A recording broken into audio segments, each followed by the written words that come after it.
രാക്ഷസ പ്രണയം. രചന പ്രണയിനി രാഖി. അവതരണം അഷിക. എല്ലാം കേട്ടച്ചു ദശനെ തന്നെ നോക്കിക്കൊണ്ടിരിക്കുകയാണ്. ദശ് അവളുടെ നോട്ടം കണ്ടൊന്ന് ചിരിച്ചു. ദശേട്ടന്റെ ചിരി കാണാൻ എന്ത് ഭംഗിയാ. അച്ചു പതിയെ അവന്റെ മുഖം തിരിച്ച് തന്റെ നേർക്കാക്കിയതിനു ശേഷം അവന്റെ ചുണ്ടുകളിലേക്ക് തന്റെ ചുണ്ടുകൾ ചേർത്തു. പതിയെ കീഴ്ചുണ്ടിൽ അമർത്തി ഉമ്മ വെച്ചതും ദശ ചുംബനം ഏറ്റെടുത്തു. വന്യമായി തന്നെ കീഴ്ചുണ്ടിൽ നിന്ന് മേൽചുണ്ടിലേക്ക് ചേക്കേറി. അവിടെ നിന്ന് അവളുടെ നാവിനെ തൊട്ടത് അച്ചു ഒന്ന് ഉയർന്നു പൊങ്ങി. അവന്റെ നാവും അവളുടെ നാവും തമ്മിൽ നാഗങ്ങളെ പോലെ ചുറ്റി വരിഞ്ഞു മുറുക്കി അവളുടെ നാവിലെ തേനിനെ ഉറിഞ്ചിയെടുത്തു. അച്ചുവിന് തന്റെ നാവ് പറഞ്ഞു പോകുമെന്ന് തോന്നിയതും അവന്റെ മുതുകിൽ അവൾ തല്ലുകയും ഇടിക്കുകയും ചെയ്തു. ഒടുവിൽ മനസ്സില്ലാ മനസ്സോടെ അവളുടെ നാവിനെ ഒന്നുകൂടി ഉറിഞ്ചിക്കൊണ്ട് വിട്ടകന്നു. അച്ചു നെഞ്ചിൽ കൈവച്ച് ആഞ്ഞു ശ്വാസം വലിച്ചെടുത്തു.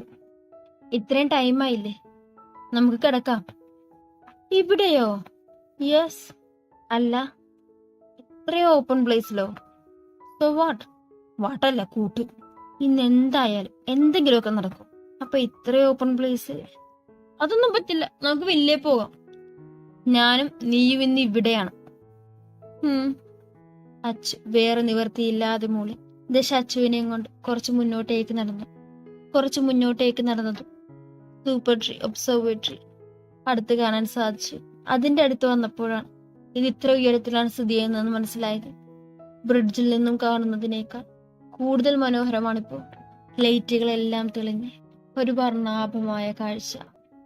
അച്ചു അതിനെ തന്നെ കണ്ണെടുക്കാതെ നോക്കി നിന്നു. പിന്നെ അവിടെ നിന്ന് നേരെ നടന്നത് ഫ്ലവർ ഡോം. ഒരുപാട് പൂക്കൾ കൊണ്ട് അലങ്കരിച്ച പൂന്തോട്ടം.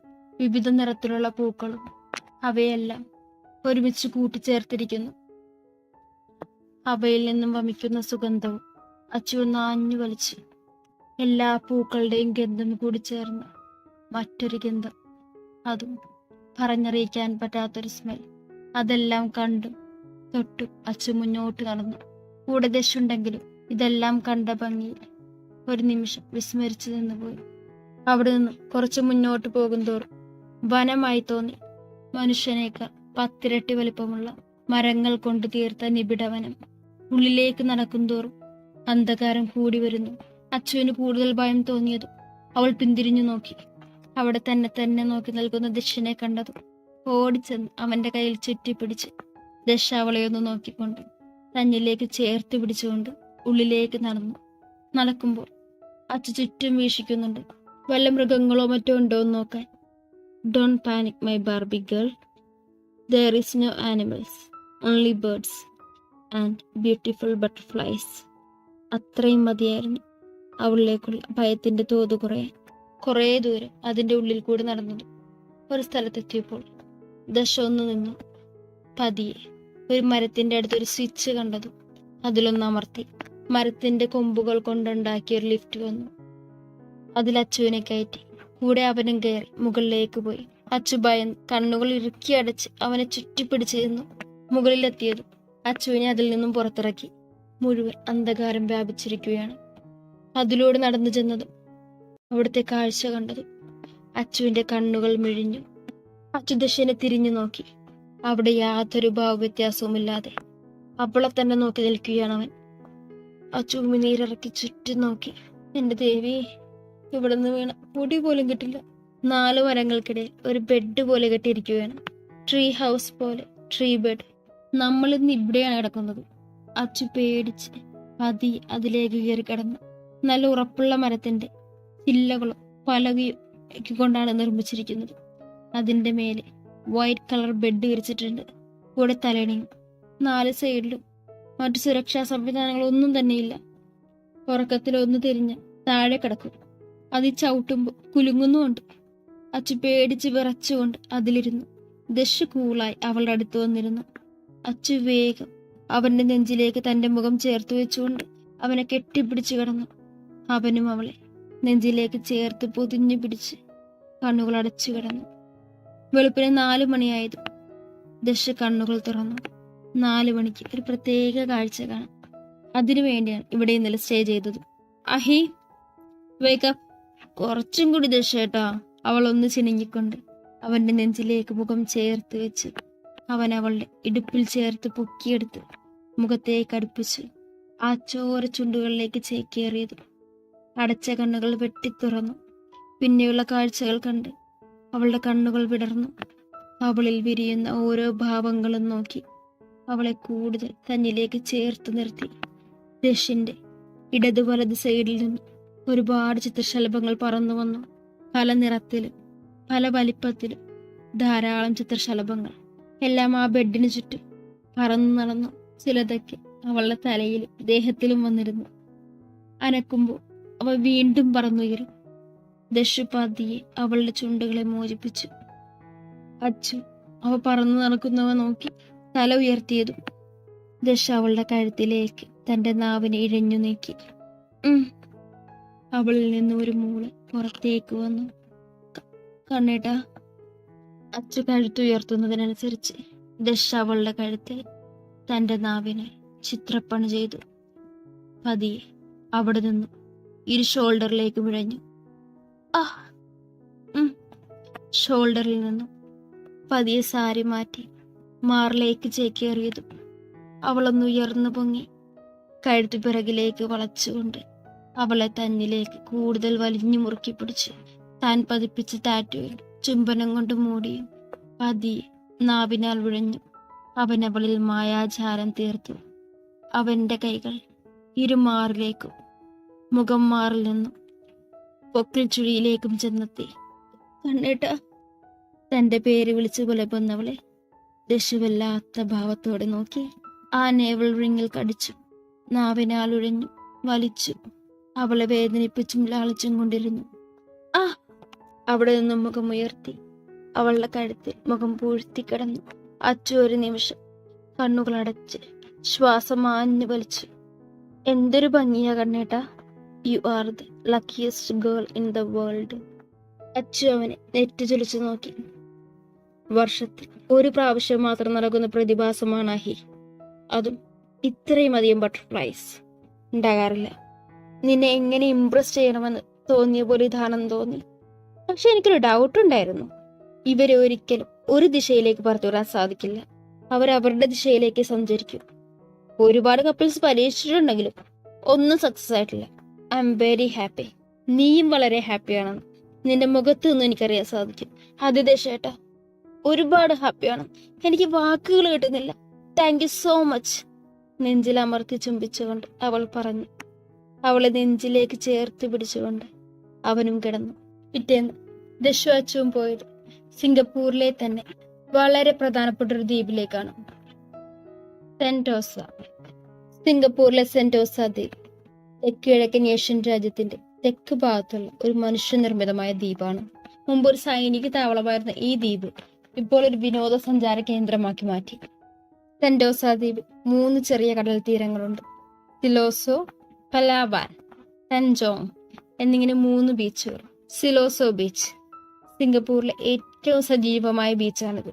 പലാവൻ ബീച്ച് ഏഷ്യൻ ഭൂഖണ്ഡത്തിന്റെ തെക്കേ അറ്റത്തേക്ക് നിങ്ങളെ കൊണ്ടുപോകുന്നു. തൂക്കുപാലം കാണുന്നത് ഇവിടെയാണ്. ടൻജോങ് ബീച്ച് നിങ്ങൾ സമാധാനവും സ്വസ്ഥതയും തേടുന്നവരാണെങ്കിൽ നിങ്ങൾക്കുള്ള ബീച്ച് ഇതാണ്. ദ്വീപിന്റെ അങ്ങേയറ്റം കിഴക്കു ഭാഗത്താണ് ടൻജോങ് കാണപ്പെടുന്നത്. അത്രയും ദൂരത്തേക്ക് ഒരുപാട് അളന്നെത്താറില്ല. ദശ നേരെ പോയത് ടൻജോങ് ബീച്ചിലേക്കാണ്. അവിടെ റിസോർട്ടിൽ ഒരു റൂം കൊടുത്ത് ഫ്രഷ് ആകാൻ പോയി. അച്ചുമുറി മൊത്തം ഒന്ന് നോക്കി. ഫുൾ വൈറ്റ് തീമാണ്. ബെഡ് മുതൽ പെയിന്റ് വരെ. അധികം തിരക്കുകളോ മറ്റോ ഒന്നുമില്ല. കുറച്ച് കുടുംബങ്ങൾ മാത്രമേ ഉള്ളൂ. ദശ ഫ്രഷായി ഇറങ്ങിയത് അച്ചു കയറി. ദശ 3/4 ഇട്ടിരിക്കുന്നത്. അച്ചു കുളിച്ച് ഒരു സാരി ഉടുത്ത് കണ്ണാടിയിൽ നോക്കി തല തോർത്ത് നിൽക്കുമ്പോഴാണ് തന്റെ പുറകിൽ ഒരു ചുടുനിശ്വാസം അറിഞ്ഞത്. തല തുവർത്തിക്കൊണ്ടിരുന്ന കൈകൾ നിശ്ചലമായതും അച്ചു കണ്ണുകൾ അടച്ചു നിന്നു. തന്റെ പുറംമേനിയിൽ ചുണ്ടും നാവും കൊണ്ട് പുറംമേനിയിലെ വെള്ളത്തുള്ളികളെ ഒപ്പിയെടുക്കുകയാണ്. കണ്ണേട്ടാ. അവൻ മൂളിക്കൊണ്ട് പതിയെ തന്റെ പുറകുവശത്തുള്ള എല്ലാ മുടിയെയും തന്റെ ഇടതുവശത്തേക്ക് വകഞ്ഞു മാറ്റിയിട്ട് ഷോൾഡറിൽ ഒന്ന് മുത്തി പതിയെ കടിച്ചു വിട്ടു. കണ്ണേട്ടാ. അഹേ. I can't control. കണ്ണേട്ടാ. പെണ്ണൊന്ന് വിറച്ചുപോയി. സ്വന്താക്കുക നിന്നെ. അവളെ തിരിച്ചു നിർത്തി നെറുകയിലൊന്ന് മുത്തിക്കൊണ്ട് അവനവളെ ഇരുകൈകളും കോരിയെടുത്ത് ദശു നേരെ പൂളേരിയയിലേക്ക് നടന്നു. അച്ചു അവൻ പോകുന്നത് നോക്കി കണ്ണു മിഴിച്ചു നിന്നു. സാധാരണ ബെഡിലേക്കാണ് പോകേണ്ടത്, പക്ഷെ അവൻ അവളെയും കൊണ്ട് പൂളിലേക്ക് ഒറ്റച്ചാട്ടം. അച്ചു പ്രതീക്ഷിക്കാത്തത് കൊണ്ട് മൂക്കിലും വായിലും എല്ലാം വെള്ളം കയറി. അവളൊന്ന് ചുമച്ചു. കണ്ണേട്ടാ. രണ്ടുപേരുടെ നെഞ്ചു വരെ മാത്രമേ വെള്ളമുള്ളൂ. ദശ അവളെ അങ്ങനെ തന്നെ ഒന്നുകൂടെ മുക്കിയത്. അച്ചു അവന്റെ കഴുത്തിൽ കെട്ടിപ്പിടിച്ചു. പതിയെ അവളെ തിരിച്ചിരുത്തി. അവന്റെ ഒരു കൈ ഷോൾഡറിലും മറുകൈ ഇടുപ്പിലും പിടിച്ച് സാരി ഊരിയെടുത്തെടുത്ത് പുറത്തേക്ക് എറിഞ്ഞു. വെള്ളത്തിലെ തണുപ്പിനെ അച്ചു ഒന്ന് വിറച്ചു. കൂടെ അവന്റെ കൈകളുടെ ചൂടും. അവളെ വീണ്ടും തന്നിലേക്ക് ചേർത്ത് നിർത്തി. തലയും കുനിച്ചു നിൽക്കുന്നവളെ പതിയെ തന്റെ ചൂണ്ടുവിരലാൽ മുഖമുയർത്തി. അവന്റെ കണ്ണുകൾ അവളുടെ മുഖമാകെ ഓടി നടന്നു. ഒടുവിൽ ഇരു കണ്ണുകൾ മുറുക്കി അടച്ചു. വിറച്ചു നിൽക്കുന്ന ചുണ്ടിലെത്തി. പതിയെ തന്റെ തള്ളവിരലും ചൂണ്ടുവിരലും കൊണ്ടൊന്ന് നിരടി. അച്ചു വേദന കൊണ്ട് ചുണ്ടു തുറന്നതും ആ നിമിഷം തന്നെ അവളുടെ ചുണ്ടുകളെ കടിച്ചു നുണഞ്ഞു. വാശിയോടെ, കൂടുതൽ ആവേശത്തോടെ ഇരു ചുണ്ടുകളും മാറി മാറി നുണഞ്ഞുകൊണ്ടിരുന്നു. പല്ലുകളാൽ കടിച്ചു ചപ്പിയോ. അവൻ അവളെ തളർത്തി. കീഴ്ചുണ്ടിൽ അമർത്തിക്കടിച്ചത് അച്ചു പെട്ടെന്ന് അലറിപ്പോയി. ആ നിമിഷം തന്നെ അവന്റെ നാവ് അവളുടെ നാവിനെ ചുറ്റിയെടുത്തു. അതിലെ തേനിനെ വലിച്ചു കുടിച്ചു.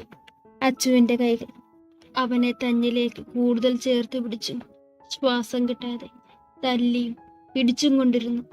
അവൻ അവളെ ഇടുപ്പിൽ പിടിച്ച് കൂടുതൽ അവനിലേക്ക് അടുപ്പിച്ച് ഇടുപ്പിൽ നിന്ന് അവന്റെ കൈ മേലേക്ക് സഞ്ചരിച്ചു കൊണ്ടിരുന്നു. ഒടുവിൽ ബ്ലൗസ് ഹുക്കിലെത്തിയത് ദശ ഓരോന്നും മൂരിയെടുത്ത് അഴിച്ചു മാറ്റി. കൂടെ അരയിലെ പാവാടയും അഴിച്ചു കളഞ്ഞു. ചുംബനത്തിലായിരുന്ന അച്ചു ഇതൊന്നും അറിഞ്ഞിരുന്നില്ല. തന്റെ കയ്യിൽ നിന്ന് എന്തോ വലിച്ചൂരിയതറിഞ്ഞ അവൾ കണ്ണുകൾ വലിച്ചു തുറന്നു. ഇപ്പൊ തന്നെ പിഞ്ഞറുകൾ മാത്രമേ അവശേഷിച്ചിട്ടുള്ളൂ എന്നറിഞ്ഞ അവൾ ദശിനെ കെട്ടിപ്പിടിച്ച്. വെള്ളത്തിന്റെ തണുപ്പ്, ദശിന്റെ ശരീരത്തിലെ ചൂട് എല്ലാം അവളെ മറ്റൊരു തരത്തിലെത്തിച്ചു. അവളുടെ മാറുകൾ തന്റെ നെഞ്ചിലമർന്നതും ദശ കണ്ണുകളടച്ച് ഒരു നിമിഷം നിന്നു. പതിയെ തന്റെയും അവളുടെയും ബാക്കി വസ്ത്രങ്ങൾ അഴിച്ചു മാറ്റി അവളെ പിന്നിൽ നിന്നും പുണർന്നു. അവനിലെ പുരുഷനെ അറിഞ്ഞതും അച്ചു വെട്ടി വിയർത്തുപോയി. അവൻ അവളെ പതിയെ തിരിച്ചെടുത്തുയർത്തിക്കൊണ്ട് പൂൾ സൈഡിൽ കൊണ്ടുവന്ന് കിടത്തിയതും അച്ചു വേഗം തന്നെ തിരിഞ്ഞു കിടന്നു. അത് കണ്ട ദശ് അവളെ നോക്കി ചിരിച്ചുകൊണ്ട് അവളുടെ പുറംമേനിയിലേക്ക് തന്റെ ശരീരം അമർത്തിയതും അവളിൽ നിന്നും ഒരു ശിൽക്കാരം പുറത്തേക്ക് വന്നു. കണ്ണേട്ടാ. അവന്റെ ചുണ്ടും നാവുമല്ല അവളുടെ പുറംമേനിയിൽ അലഞ്ഞു നടന്നു. അതനുസരിച്ച് അവളിൽ നിന്നും മൂളലുകൾ പുറത്തേക്ക് വന്നു. അവൻ പതിയെ അവളെ തിരിച്ചു കിടത്തിയത്. അവൾ അവനെ കെട്ടിപ്പിടിച്ചു. പതിയെ കൈകൾ വിടിവെച്ചുകൊണ്ട് അവളെ താഴേക്ക് തന്നെ ചായച്ചു കിടത്തി. അവളുടെ മാറിലേക്ക് മുഖം പൂഴ്ത്തി ഇരുമാറുകളും ചുംബിച്ചുണർത്തിക്കൊണ്ടിരുന്നു. മാറിൽ ചുംബിച്ചു കടിച്ചു അവളിലെ സ്ത്രീയെ ഉണർത്തിക്കൊണ്ടിരുന്നു.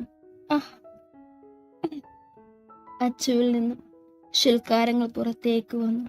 മാറിൽ നിന്നും വയറിലേക്കും അവിടെ നിന്നും പൊക്കിൾ ചുഴിയിലേക്കും അവന്റെ ചുണ്ടും നാവും ഓടി നടന്നു. അവന്റെ ഓരോ പ്രവൃത്തിയിലും അച്ചു പുറകിലേക്ക് വളഞ്ഞുകൊണ്ടിരുന്നു.